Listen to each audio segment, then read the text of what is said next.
So yeah, guys... have you, so we mentioned kind of what we do. It's focused on something that you're convinced is true, like about our shared reality. Okay. So it can be, anything, okay, right? And we take a completely neutral view. So if you have something that's controversial, that's fine. If you have something that's, that's normal, that's fine. We don't judge. All we do is kind of help you explore the reasons why you hold the beliefs you do. Sure. So, is there something that's on your mind? I was actually thinking of it while you guys were getting here. Nice. So I'm a mental health therapist. So it's awesome. Kind of funny that you guys said that. Yeah. And I'm like, I try to teach theory all the time. So I'm trying to I'm trying to think about what that might be. What one I would want to go towards. Yeah. Is there a reason why you got into that field? Yeah. So I started. So actually, I didn't go originally to school for that. I went for sports writing, and I worked in the field for about a year. Yeah. Couldn't stand it. Okay. And then I went to. I kind of jumped around job to job. Kind of went on my own little mental health struggle in my early 20s, and then. My friend was like, "Oh, there's a position as a case manager at an outpatient program." Okay. And I was like, I worked for 6 months in it. Yeah. And I was like, I literally was like, I don't see myself being here for a year because it was all social work. Yeah. And it was working with lower demographic people. Wow. Yeah. And so what was it about that was demotivating? So I think it was just I think I wasn't really familiar with the mental health aspect yet, about dealing or working with people that were so vulnerable. Yeah. And so in terms of the psychosis, it was pretty severe. Wow. And a year into it, I started to really kind of develop a little bit more rapport with clients and started to kind of try to improve my craft. And I decided to go back to school. I went online for my master's degree. Kind of got licensed in both substance counseling and in mental health for a 4-ish year period. Cool. Then started working in outpatient. And now recently, I've started doing my own private practice work and stuff over in Rhode Island. So nice. It's been a journey. I love helping. It's really what it came down to. Now, when I first started, I was like, "Ooh, this is really challenging." But I think just the genuine, care, and love and respect. Oh, I think you're okay.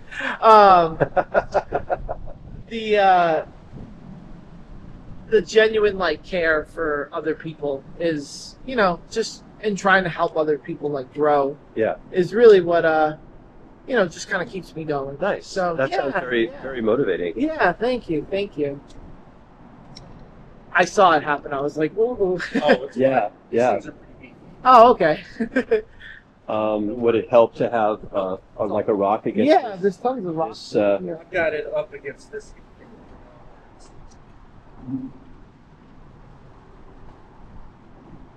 It's fine. Okay. Cool. So I'm trying to think of.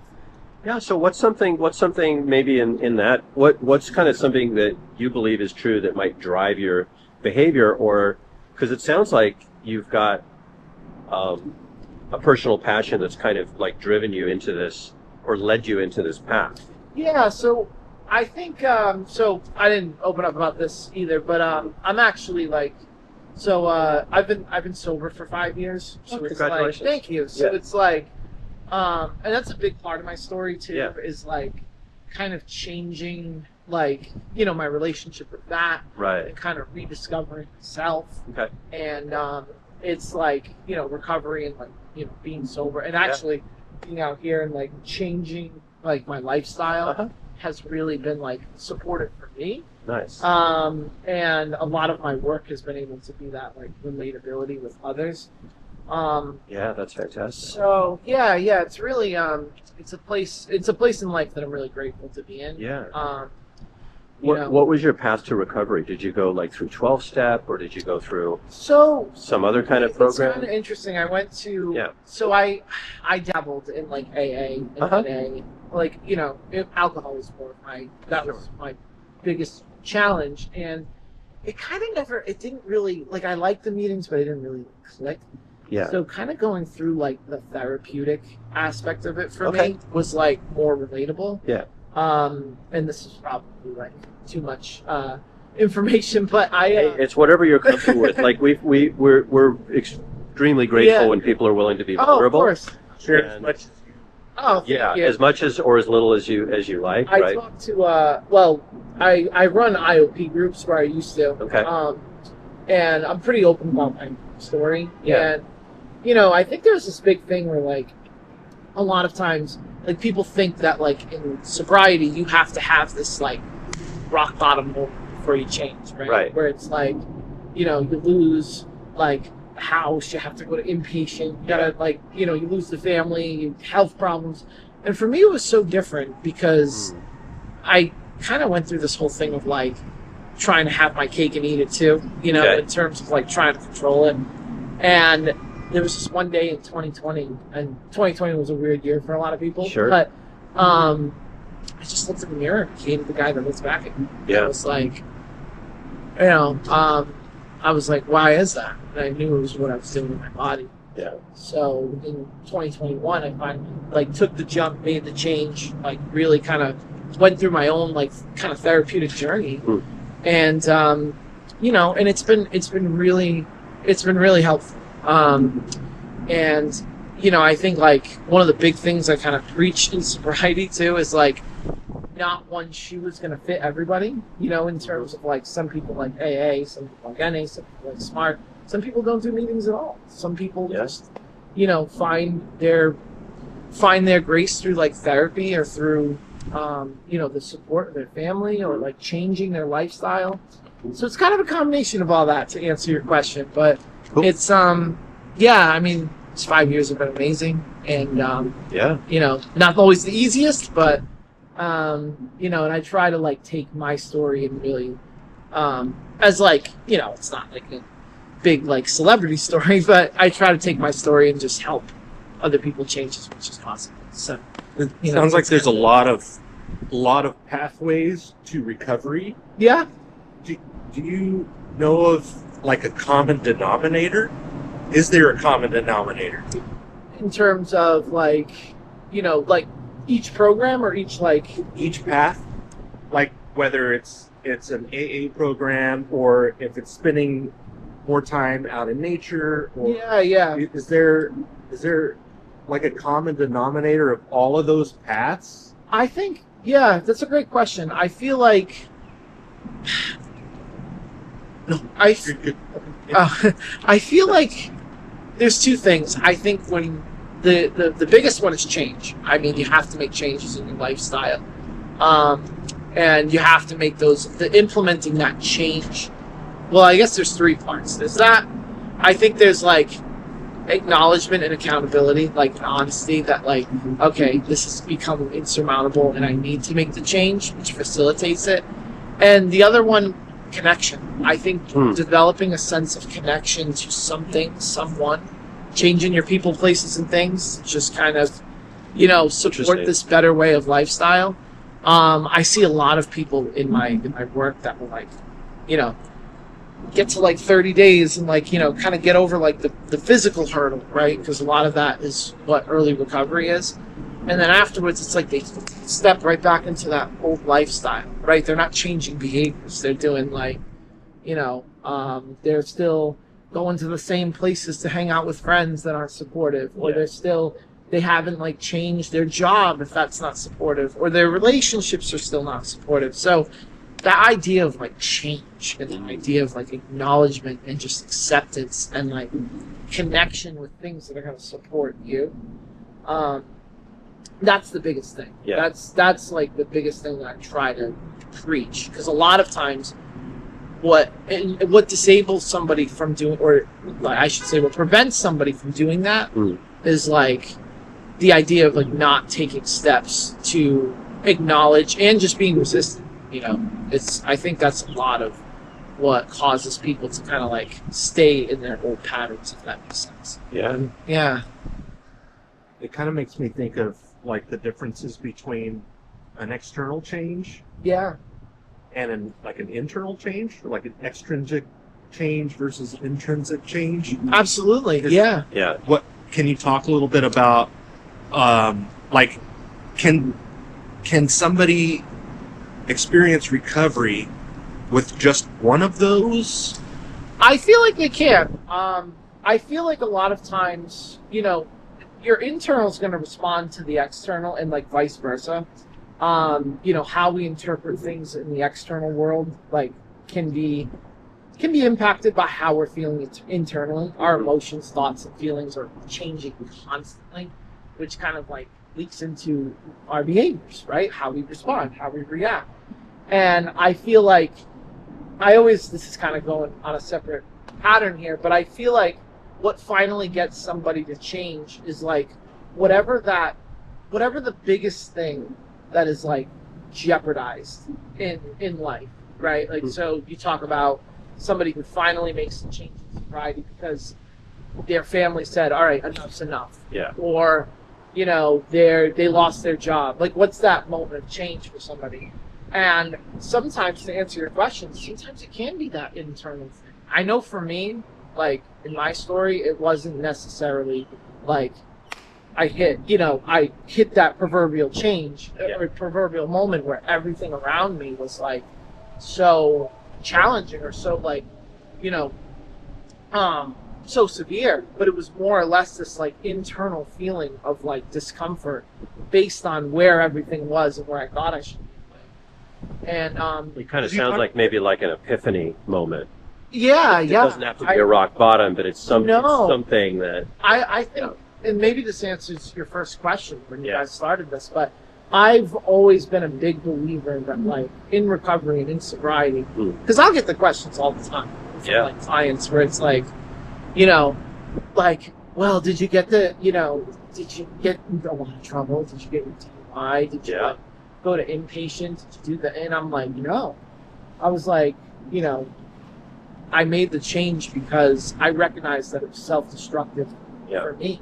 It wasn't this like base comparison, because I see so many people that will wait until they get to that moment, right? To that like, to that moment in life where they're like, okay, now everything's crumbled or everything's down. Now I have to make the change. And it's like, why can't we just have this moment where it's like, okay, like this is problematic for me. This is my moment of change, whether that's something as unfortunately as severe as like, losing like a family member or like, job change, or if it's just as insignificant as like getting up and being like, hey, I don't feel well.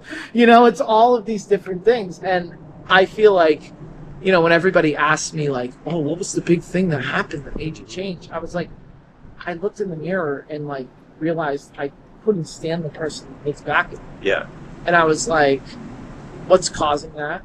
Why is it like that? And I knew what it was. Yeah. And I kind of satirically said to myself, I was like, I got a life sentence with this, with me. How much of that do you attribute to 2020?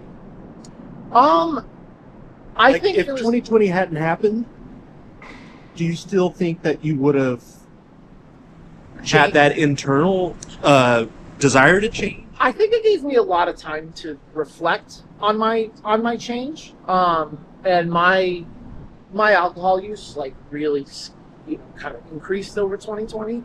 And not to make this like a big lesson, but there's like stages of change in recovery. So like pre-contemplation and contemplation is where people find themselves, and pre-contemplation is like where people are really in denial and like don't acknowledge change, like the need to change or the problem itself. Where contemplation's like, well, I have a problem because of this, but I feel like I don't necessarily have to change it.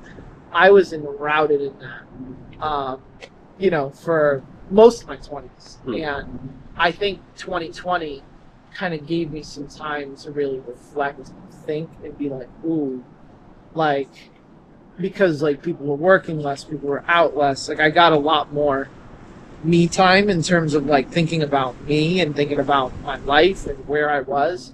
And, it took me until early 2021 to finally make the change. So it's one that I'm very grateful for. I do think that, how can I word this? I do think that time off and that kind of stretch really got me to think about, okay, where do I see myself in life? Why am I feeling this way? And just slowly take steps to make those changes. Because it was like late 2020 where like I would have like 2 or 3 months here, like a month here. And like I was starting to change. Yeah. And then I would have these moments. And then finally, early in 2021, I was like, rip the Band-Aid. I've had enough. Yeah. I'm going to put the gloves down. And really just be honest with myself about Would it be fair to say that you're glad 2020 happened? I think in a weird way, wouldn't want to say. Sure. People go viral for stuff like that. Yeah. I would say 2020 is a really, really horrendous thing that happened in terms of COVID and how it impacted families and, friends, all of this. I will say this. I am grateful for how that year impacted my health and my well-being in terms of reflecting, slowing down, thinking about life, really kind of, getting into this like kind of crossroads of, okay, this is where I'm at now. Where do I want to be? Because of some of that limited access to like, to stores and spending time with others and all of this stuff. And I think I had, in early 2020, I was like, as many people were, very emotionally vulnerable and very like mentally vulnerable. And I think that got me to reflect a little bit and think like, it kind of took going through the mud to get to green grass, so to say, to say like, okay, you know what? There are definitely some benefits on how kind of the slowed down pace and kind of taking a step back impacted my health and my well-being in 2020, and how making that change in 2021 was a little bit, I would say I was a little bit more comfortable with making that change, if that makes sense. Yeah. For me personally, the same thing. 2020 was almost like an opportunity to reset. I think a lot of people kind of reevaluated a lot of things. I and my family made like major changes in 2020, which have really determined kind of the path that I've taken since. Like, we would not be here doing this. I don't even know if I would have met you, or if I would have started doing street epistemology if 2020 didn't happen, because that was the period when. Yeah. Anyway, this is not my story. It's hard to go back and read. It's a very tested. Right. Yeah, it's a unique perspective, and I think like, I've been reflecting recently because I'm actually, I started doing private practice work last year, around the summer, and I do like telehealth from home and like do therapy and substance counseling and both in mental health and substance, and it's like. I actually recently, so we got here yesterday, and I was juggling 2 jobs. I was juggling my primary job at an outpatient substance counseling place, and then I was trying to build my practice at night.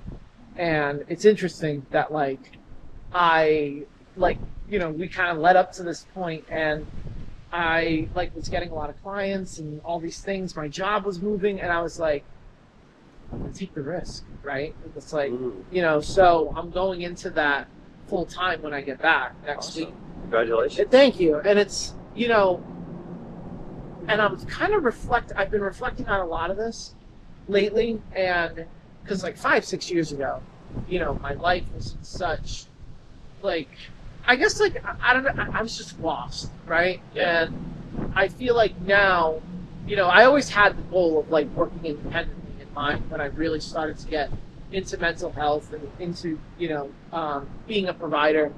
And now, like 5 years later, thinking about, hey, that thing that you were just kind of was like a, if it happens, it happens, so be it. But now to be like kind of on the doorstep and thinking about well, if this thing builds, then I can start to look at office space by the end of the summer and like Yeah. really promote and build groups. It's like really exciting, but and like it all goes back to that change I made and being in this position, and it's it's seriously it's a gift that I can't be more thankful for, and a journey in my life. It's a weird thing now. I'm almost like grateful for my past because it's taught me so much about myself now. And I hope that everybody who's struggling with addiction or with mental health or anything, like kind of finds that strength. Just I feel like the biggest thing is like do it for yourself. Yeah. Do it for you. I think we really I think we get so caught up in like comparison and judgment and like what it's supposed to be or what it should be, where really it's like, well, what can it be, or what do I want it to be, what do I need it to be? And that's kind of what my big belief is about that. So I've heard several things that are kind of bringing, I wonder if we can boil down to, and I know there's a lot of nuance here, and your story is complicated, and we never want to put words in your mouth. But in terms of coming up with like one statement of belief, there's a couple things that pop for me. Yeah. One of them could be, and I realize we don't want to put this in a way that makes it seem like you're insensitive, but like, the pandemic was good for me, right? Or the pandemic was good for some, or the pandemic was valuable, something around that. Another is, I like the phrase moment of change. It's like recovery requires a moment of change. Another could be recovery does not require a rock bottom. Mm-hmm. And there was another one. Did you hear anything else? Those were the rock bottom one was the first one that came while we talked. Yeah. And then it changed to 2020 was good for me. Yeah. That's what I was hearing. Right. As like, be honest with you, I'm thinking of a title for this interview. Yeah. And those might be some options that moment of change pops for me like as a title, but that might not reflect the claim. So what we want to do is find something that you would, say, oh yeah, this is something I believe, and then what we would do is kind of like, again, do this critical thinking exercise to kind of probe what are the reasons that support that. I would say we want to represent you accurately. Oh yeah, of course, I appreciate that. I would say, for me, I would say, based on what we're talking about and what we've been reflecting on, I would say that like recovery, in terms of a moment of change, like doing it for you, I would say, like, do it for yourself, and you don't need to hit rock bottom to change. Like, you don't need that. Like, that would be like my biggest. I think that's something that, there isn't a rock bottom. There's a like moment of change. That's actually something I say in recovery groups a lot. So I love that phrase. Yeah. That's really catchy. Yeah. Yeah. Okay. Awesome. Yeah. So that would be my. So recovery requires a moment of change. Yeah. So I would say recovery requires a moment of change, and you don't need rock bottom to change. I feel like that's something that I've learned a lot in my journey, and I hope that not only through my therapy work, but like through just like making connections, opportunities like this, that we can start to make steps to do that, and really reach people. So I hope some of that was helpful. Yeah, for sure. Cool. So in terms of that statement, like recovery requires a moment of change, and it doesn't have to be a rock bottom. A lot of the time, the first thing I ask is, why is that meaningful to you? But we've gotten that, so that's fantastic, and thank you for sharing your story. You're welcome. Because that's it's obvious why it's virtually lean for you.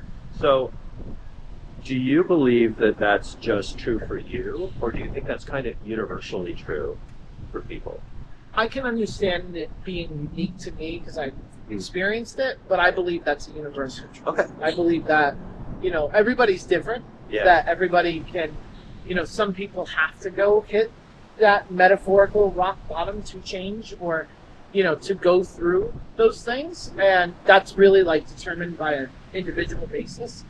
But I feel like if people could challenge, the amount of time that we spend upstairs mentally, and kind of recognize, oh, this is problematic for me just to begin with. And really start to take steps to make that change. That would be beneficial for everybody to kind of learn that. So we like to put this on a confidence scale. Yeah. So on a scale from 0 to 100, how confident would you say you are that that this moment of change doesn't need to be a rock bottom as a universal truth? So that's it. Keep talking about the therapist, but perfectionism is an illusion. So I won't say 100, but I would say 90. That's okay. That would be my so very, very confident. Very confident. Is there a reason for that 5% gap other than it's just intellectually thinking, well, 100% is not perfection is not possible? I think it's because it's such a. I think it's because it's such a. Thank you. I think because it's such a theoretical approach. Yeah. That it can't be backed by 100% truth or science or factual information. That there is going to be that wiggle room of 5%. Sometimes emotionally and cognitively, there will be others that might have some barriers to fully grasping the concept. So I think there's always that kind of wiggle room, but I definitely feel strong about 95 kind of being that kind of being a good base and a good number there. Cool. Yeah. I want to make sure you got a chance to ask questions. If you've got stuff. Are you good on time?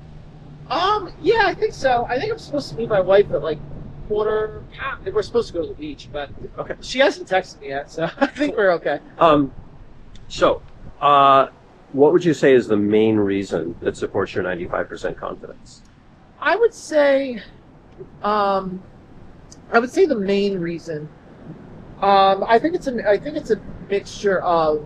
Well, I would say my personal experience based on not only what I've been through, but what I've seen others go through as well. Okay. Therapeutic work. I think, kind of teaching that and teaching that element and being making your moment of change whenever the thing that is most important to you or valuable to you is jeopardized or impacted. Okay.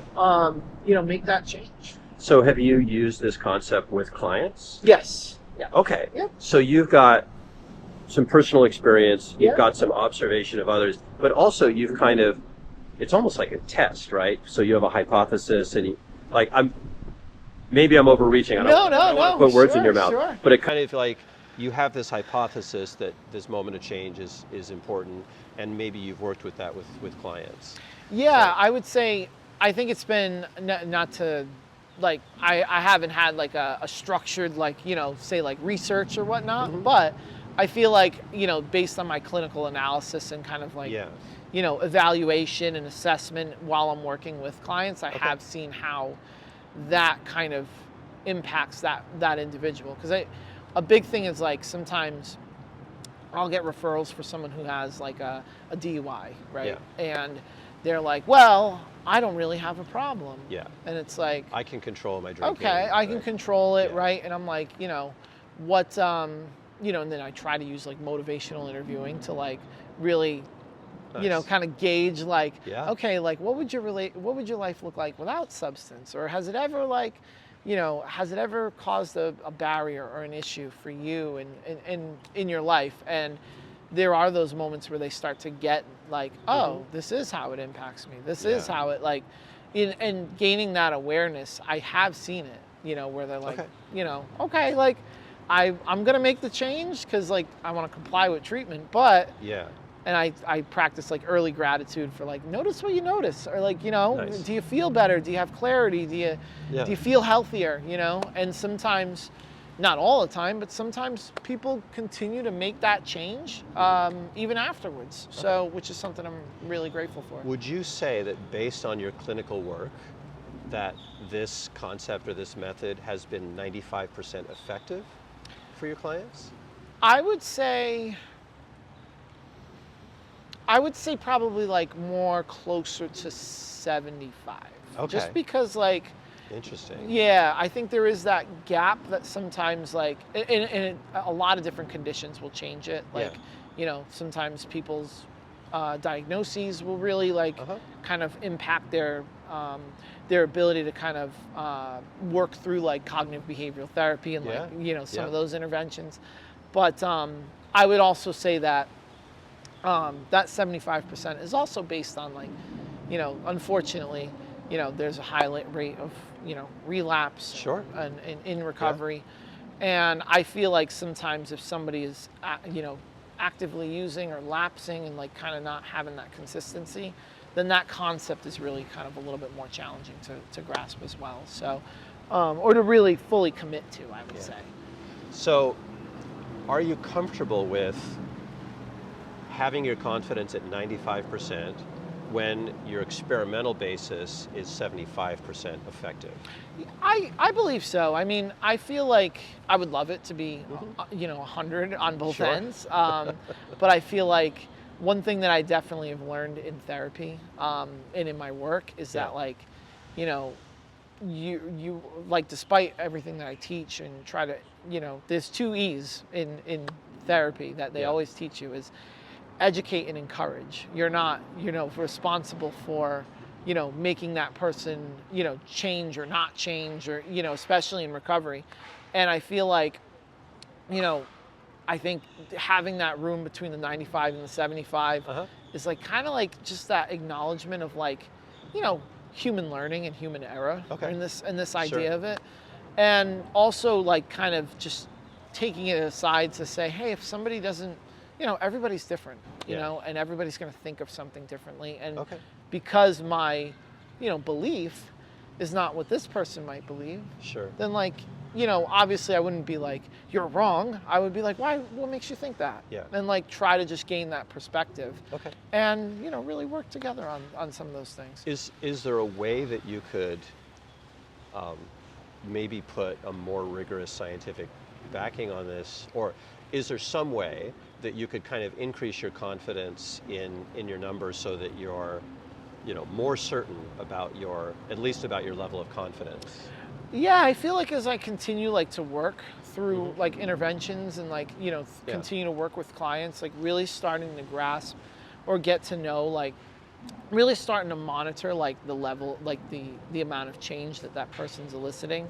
Or like, you know, kind of trying to just, you know, take data, do research about like, okay, when we kind of talked about this in therapy, what did their relationship with substance use look like after that? And, you know, kind of start to think, all right, well, what are your thoughts around this theory, right? And some of it would be, okay, well, maybe it's like, I agree with it because, you know, I felt that, you know, one day I had a really bad fight with my partner, and like that was enough for me to think, the alcohol is causing it, right? And I didn't need to like, you know, go through the stages of addiction and be in dependence to really make the change, which I think is where that's where I see a lot of people start to make that change, is where it's like people go through withdrawal if they don't have it. People go through, you know, very severe physical and medical conditions when they don't have it. And that's that attachment to it. And it's like, you know, sometimes it happens. Sometimes people make that change before it gets to that, but unfortunately, oftentimes it's that. And I was going to ask whether there are people who can change without needing that moment of change, right?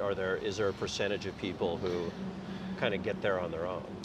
I would say sometimes. I mean, I think like, you know, the moment of change really is kind of supported by like this foundation of like, of what? Like our experience, right? And like kind of reflecting and thinking, like for me, I was like, ooh, you know, I did this, and that, and I feel this, and this way over all of this. And, you know, it's like kind of this weird, like, sense of like, you know, when somebody's really supported by that experience, that's what facilitates that moment of change where, you know, sometimes people will maybe have that early exposure and they're like, nope, that's it. And there's a biological aspect to it too. If you have the genetic in you that makes you vulnerable to, you know, to addictive behaviors, then like that's where that continuation starts to go. But some people, if you don't have that, or if you're not predisposed to that, or it's not in your family history, you know, I have a friend of mine who like, you know, will spend time with us, and I think he drinks like once every like 7 years, right? And it's like, he doesn't have that in his system. And it's like, I almost look at him and I'm like, my goodness, like why can't that, like sure. what's wrong with me? We're really now, 5 years into this, I'm like, there's nothing wrong with me. I just have to make changes and, do this supportive way of life to really kind of, live my best life, so to say. Okay. So yeah, that's what I feel. I'm wondering about this. This came up recently. Yeah. I really get fascinated by people who have super high confidence, especially people who are like at 100%. Mm-hmm. And sometimes it seems like the 100% confidence comes from the fact that the way they've defined their belief, it kind of like the claim is inherent in the definition. Yeah. So I'm wondering if you can think about, are there moments, are there people who recover without a moment of change, or is the whole concept of moment of change kind of baked into that, to where if they change from addicted to not addicted, that's by definition, is that definitionally a moment of change? In which case, it's like, is it true, is it not true, kind of comes out of the picture, right? It's like, when is the theory or the belief supported? Is it like, exactly. Is it when that person actually changes, or is it when that person believes in whatever or accepts or believes in whatever you think, or whatever you believe in? So it's interesting. I'm starting to think in terms of falsification criteria, right? If you were wrong about the moment of change, right, do you have a way to test that, and what would a failure look like? That's a good question. I guess for me, like the results would really be the way that I would measure someone's like, acceptance of this belief, Mm-hmm. or like, what would support it, is, I guess, sobriety, and then, sorry to slap, but like sobriety, and then, kind of like reflecting and being like, okay, well, what got you to change? Yeah. Right? And then thinking, well, it was that counselor who told me that, like, I shouldn't have to get to this point. And like, I'd self-determined what my problem was, Mm-hmm. like, this is kind of a loose example, but like, my drinking made me go fishing less, like, right. if that's what it was for you, then okay. Like, who else is to determine like what that is supposed to be? Okay. And I guess if that's what it was, then it'd be like, okay, my belief is supported. Yeah. I guess the failure of that, or what would not support it, is if somebody, made the change based on it, and then like later on was like, oh, it's not enough, right? Or like, it's not. So like, if it was and a lot of times. So maybe if there was a higher rate of recidivism after that initial change, right? And it's like they really did need to go till they lost their house, right? And maybe this like, and this is why, another thing why I always say that like recovery and like sobriety is so holistic, right? It's so like, there has to be like, you're attending to all your like physical, mental, emotional, social needs that are like, it's a culmination of everything. And that's why addiction is so, there's a saying in sobriety, in addiction you give up everything for one thing, and in sobriety you give up one thing for everything. I love that. And it's like, I hadn't heard that before. Thank you. It's so, and it's this idea that like, it's not just that, that one thing. Sometimes it's like your moment of change can be a culmination of like all these different factors. I think my biggest thing is like, it doesn't have to get to the point where it's like, okay, the point of no return, where like everything's in shambles. Right. It's like, can we do like a high bottom moment and look down and say, okay, like, I'm seeing where my life is heading, or like, I could be like in that metaphorical like rock bottom stage. Yeah. And can I just start to implement the changes in those areas of my life to be more supportive? So I with the 70, 75. 75 is in his research, in his work with clients, he finds that this method is probably 75% effective. Okay. So that's why I was wondering why 75% effective supported the 95% belief. Yeah. So that 20% difference is interesting to me. So I was curious, if you were to shift your confidence from 95 to better match the data that you have, Mm-hmm. What would that mean? Can you repeat it? Sorry. You're at 95 Yep. for the universal truth. Yeah. And you're convinced that this method is 75% effective. Mm-hmm. If you were to say, okay, well, since it's 75% effective, maybe I should, and I'm not asking you to do this, No. but let's say you decided that it would be better to have your confidence match what the data Sure. says. Sure. What would that? Why would you not do that? You guys are getting me to think. So That's the point. I would say. And again, it's yeah. not. It's not pressure. It's curiosity. Yeah. Yeah. I would say. That's a great question. I feel like because why I wouldn't want to do that, why I wouldn't want them to both match, I guess, is that's a really interesting question. I would think and we talk about this in I guess this is interesting coming from a therapist, but I guess it's just because this sounds really basic, so I apologize, but everybody's different and everybody's going to have these different ways of thinking and different perspective. And I feel like if, theory or belief, if my belief was 100% universal and I believed it to be yes, then who am I as a provider and a therapist to not be open-minded? It's something I believe, right? But I would also never I would encourage, I would never project and be no, this is how it is. Because if somebody comes up to me in that 75 or somebody comes up to me and even a 25 to say, oh no, I don't believe that at all. Yeah. And I'd be okay, what gets you to think that way? So I don't think I would want them to match because then it's almost my favorite part about providing therapy is just gaining new insight on and perspective from and working with people and how the minds work. And I think it's fascinating. And a lot of times with mental health, it's not. So is the 95% confidence kind of reflecting your motivation and that kind of drives you forward? I would say so. As opposed to being an evaluation of factual results. Yes, I would say that. Yeah, because I feel I think that's a really good way to put it. So again, I don't want to put words in your mouth. No. Just testing this out. It sounds like to you, it's more important for the belief to have this motivation than for it to be factually true.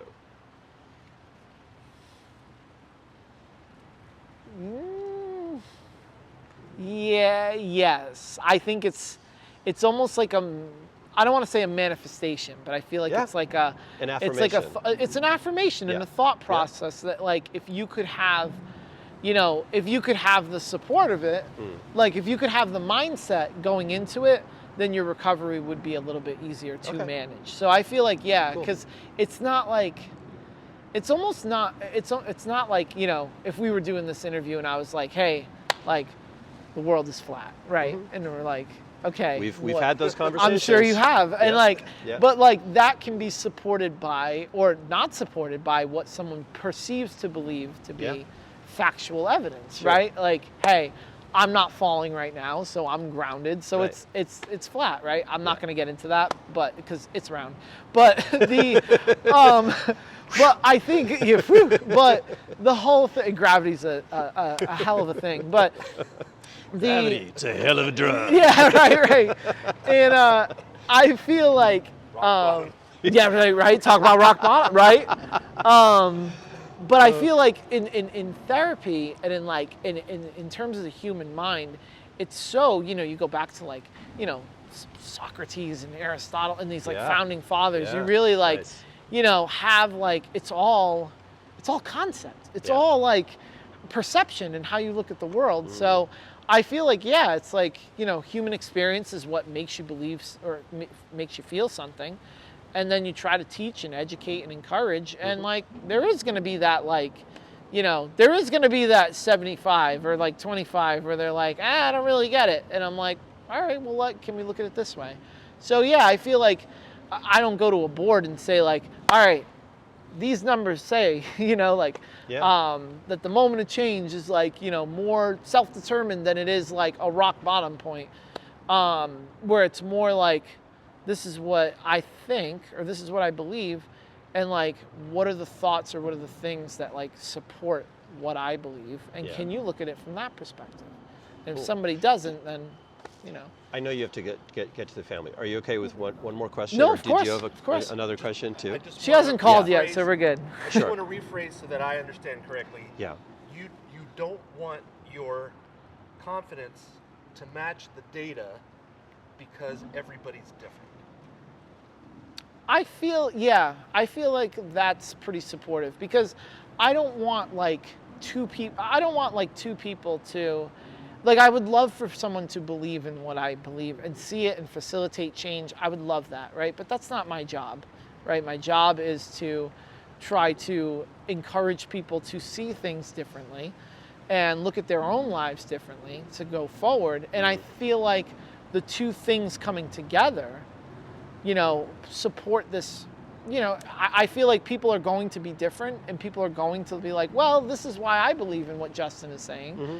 And other people will be like, well, have you ever thought about it this way? And that's human growth right there, is like thinking about things a little bit differently. And trust me, if it were, I think if it were, sometimes in therapy, it would be a lot easier if, somebody was just like, oh, you say it, I believe it, right? Yeah. So, but that's not the idea. The idea is like, okay, have we thought of it this way? Yeah. Or have we looked at it this way? Okay. It's like, no. Okay, well, why can we explore that? Yeah.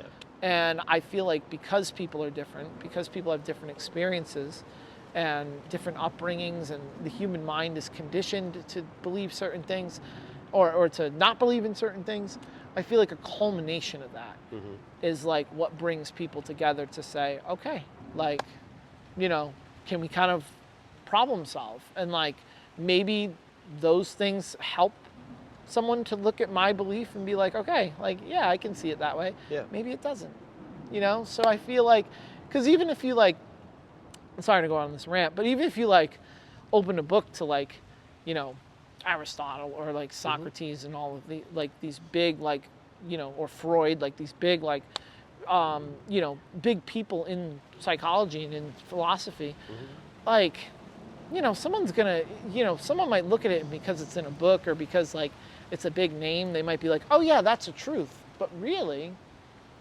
it's all perception. Someone can look at that and say, I don't really believe in that, or I don't really relate to that. So what makes me different? Like, of course, like I'm gonna think like, oh, my experience makes me feel very confident that this is realistic. But in reality, anybody can have different opinions. Sure. So I hope that answers some of it. Yeah, absolutely. Yeah.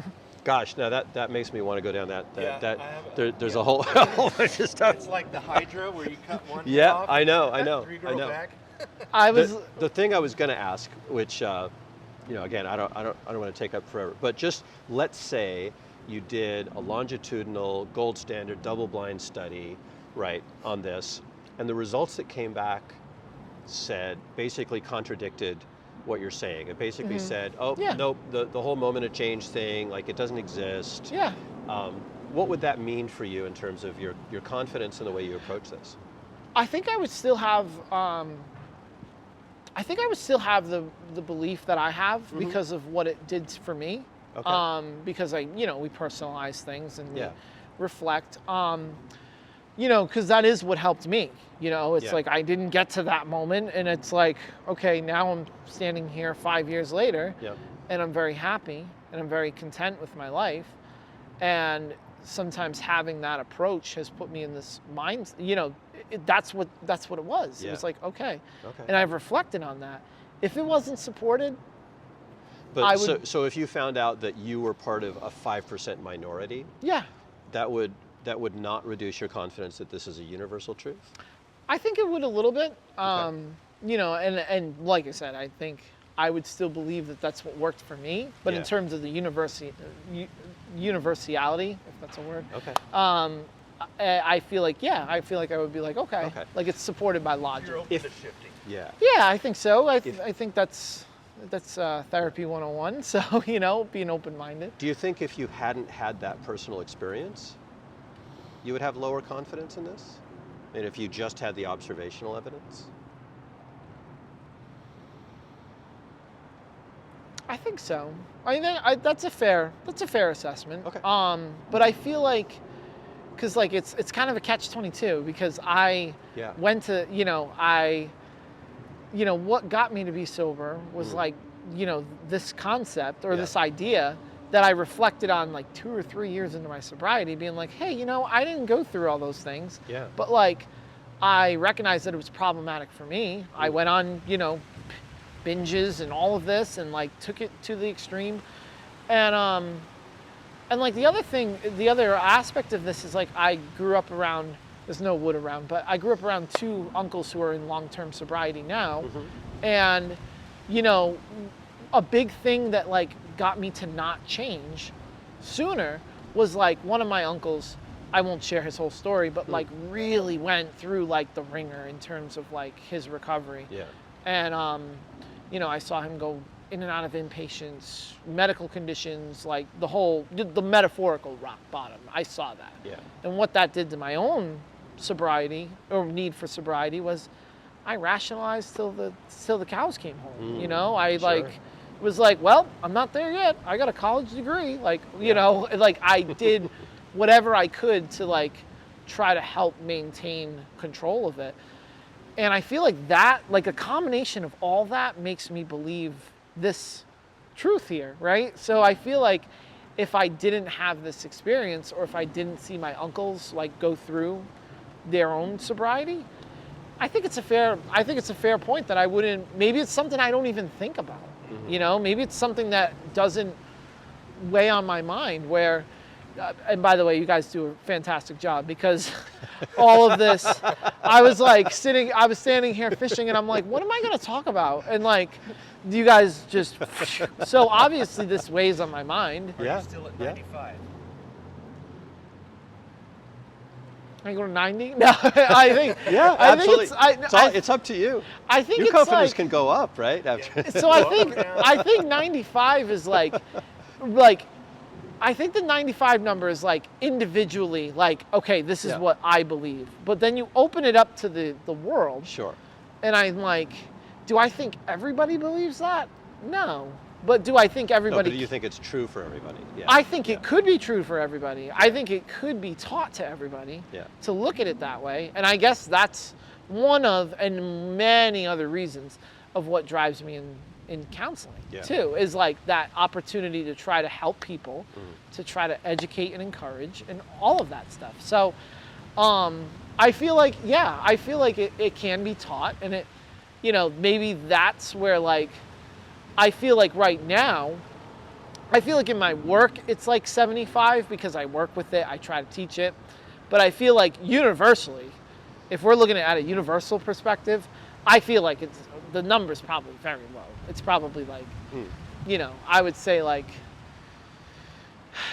maybe like 30, 40, right? In terms of like, just grab, like if we went down there and like asked this guy and was like, hey, when do you think someone needs to change in sobriety? Yeah.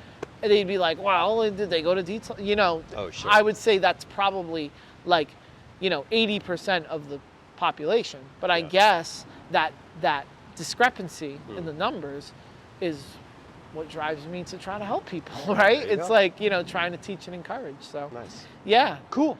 Awesome. Well, that seems like a great place to wrap it up. Yeah, Justin, this was wonderful. You so much. Yeah. When we saw this guy fishing down here, I had no idea we were going to get into this deep a conversation. Hey, listen, I'm always about it. Yeah, so, it sounds like you're doing great work. Is this? Thank you. Yeah. Is this the name of your? This is the name of my podcast, which is on his channel. Oh, I love it. I will give you my card. Oh, this thank you. QR code, like. I got my QR code on the back, but you can have the card. That also has my email address if you have thoughts later. If you go to that, that's a playlist on this channel, but if you go up to the parent channel, there's all kinds of videos of people having these things. We go out quite a bit. A lot of the time it's David with other people. Yeah. But yeah, we kind of go all over when we get the chance, and we love having these conversations and kind of like helping people reflect on why they believe what they believe. I love this. I think this is a a helpful. I think this is a helpful thing, and I'm so glad you guys came over. Cool. And I'm definitely going to check this out. Any feedback for us about how it went, or anything we should have asked that we No, you guys are great at what you do. Yeah. I think you definitely got like the ball rolling in terms of getting me to talk about certain things. Cool. And I feel like this is I don't have any like critical feedback. I feel like this was really I'm all about like challenging the human mind. So I feel like this was a really unique experience and one I'll always remember. If you listen to any of the podcast episodes, I have a little outro at the end. Yeah. And I point to two things. One is streetepistemology.com. Street epistemology is we're kind of starting to use the term guided critical thinking. Street epistemology is a little geekier name. That's kind of like the genesis of this style of conversation. But then Navigating Beliefs is an online free course where you can learn to have this style of conversation. And it sounds like, this is interesting to you. It might be this style of questioning might come in handy sometimes with clients. So it does remind me. It does remind me of we talk about ORs, open-ended questions. In terms of counseling, it did remind me a lot of that. It's based on Socratic questioning. Yeah, Socratic method. Yeah. Combined with epistemology, which is the study of how we know what we know. Yeah. Right? So, I love this. Yeah. A cool tool to have in your toolbox. Yeah. Yeah, absolutely. When and I'll probably end up contacting you guys because like I said, I'll be in business and stuff. So I love networking. What I love the most is when people reach out to me later with their reflections on stuff. So I'm sure I'm going to be. So wonderful. Thank you so much, Cool. Nick. You bet. Absolute pleasure. Thank you again. Thank you. Yes, Dave. Thank you so much. All right. And best of luck in doing what you guys do. Oh, I'm sorry. Thanks again. Yeah, of course. Yes. So many times we've almost walked off without. We do this on the train, on the light rail sometimes, and so there's a big risk that we're going to forget to get the mic and someone takes off on a train. We're like, oh no, it hasn't happened yet, but then you would get quite a read from me as I drive off from here. Yeah, exactly. I'm sure, but cool. No, thank you so much for this Awesome. opportunity. Yeah, you bet. Thank you. Best of luck with everything, and I look forward to contacting you soon. Cool. Yeah, thank you Awesome. so much. Good luck with the fishing. Oh yeah, thank you. Well, my wife just called, so I'm probably gonna... Yeah. Okay. You're in the doghouse now. No. Just hanging out with my new buddies. Yeah, thank you so much, guys. Yeah. Oh, thank you. Yeah, Thank you. Of course. All right. Have a great day.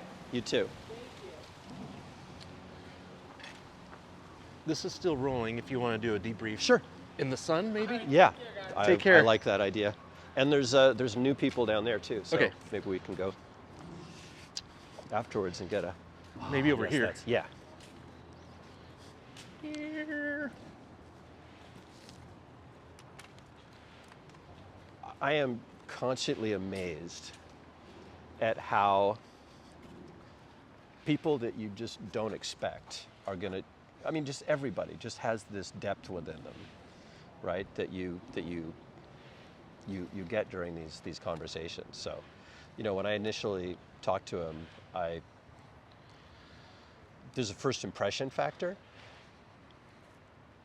I would in no way have predicted this conversation after our initial chat with him. It's just, and his willingness to kind of, be vulnerable and share and it's just fantastic. Box of chocolates kind of thing. Yeah, absolutely. It shows how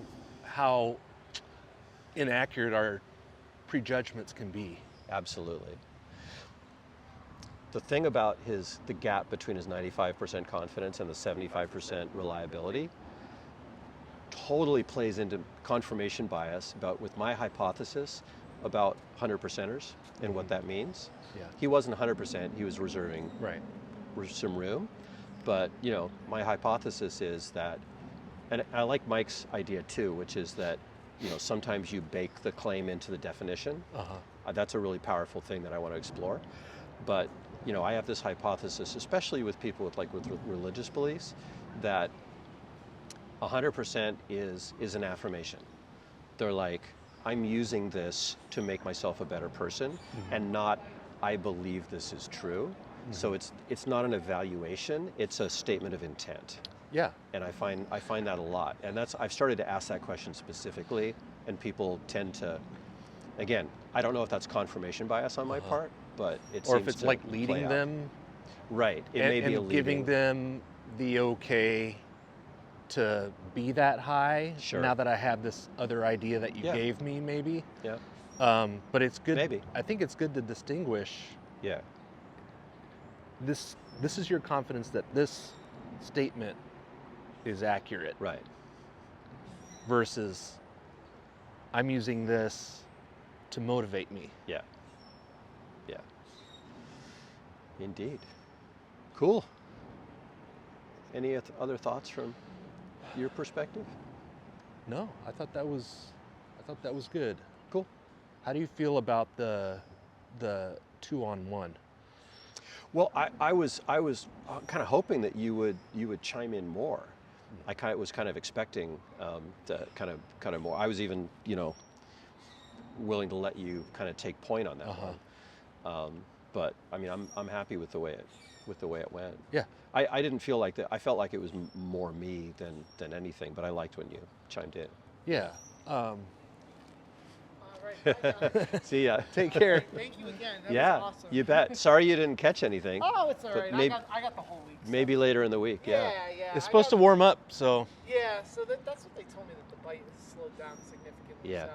So, and I'm more of a freshwater guy anyway, so it's like, Okay. I'll probably venture off to the ponds at some point. So, Cool. but yeah, hopefully I'll see you guys around, and I'll definitely Yeah. contact you. This Awesome. was awesome. Looking Thanks forward again. to it. Thank you guys. Take care. Have a great day. You too. Yeah, you too. Yeah, I have the feeling that we're careful about not being, too aggressive or whatever, and feeling aggressive because there's more of us. Right. And so I'm digging experimenting with this. One, because, your conversations out in the real world aren't always one-on-one. Right. And I think it could be valuable to model conversations where Yeah. there's more than just the one. I mean, I really enjoy having conversations where it's me and multiple conversation partners as well. Yeah. Right, because they will add to each other, and that was kind of like not recommended from a like Anthony Magnabosco would often say, oh well, it's okay if you watch, but it's really because it really is about an individual person's thought. But I like to see the interplay between people. If they chime in and then just see, okay, well, what do you think about that? Yeah. Kind of like almost spectrum-y. Because right? if you're at a bar or a cafe, you're not going to say necessarily, hey, can you not be part of this discussion? Yeah. And Yeah. I don't know, like SE needs to be It's almost used. like you're a facilitator. You can facilitate, and even if you facilitate, sometimes you get into it where people are just almost SEing each other, and you're just facilitating. Yeah. I think it's all valuable. Right? Yeah. Yeah. Right. Like, I think SE is valuable real world experiences. Yeah. Right. So I find it helps people learn about each other too. I got to watch the moment that a guy found out that his best friend was a flat earther. Okay. That was an interesting moment. You could see the guy go, "Oh, really? Like I didn't know you believed that." So that situation, he may not have known that without might having not have this known that. facilitation. Yeah. It also could be that the friend was just having me on. I didn't find his support of flat Earth was very effective, so maybe he was just messing with me. Oh, okay. But it was an interesting moment nonetheless. Anyway, yeah. I think that's all the reflections I have on this one. Cool. Cool. Yeah. Nice work. Yeah.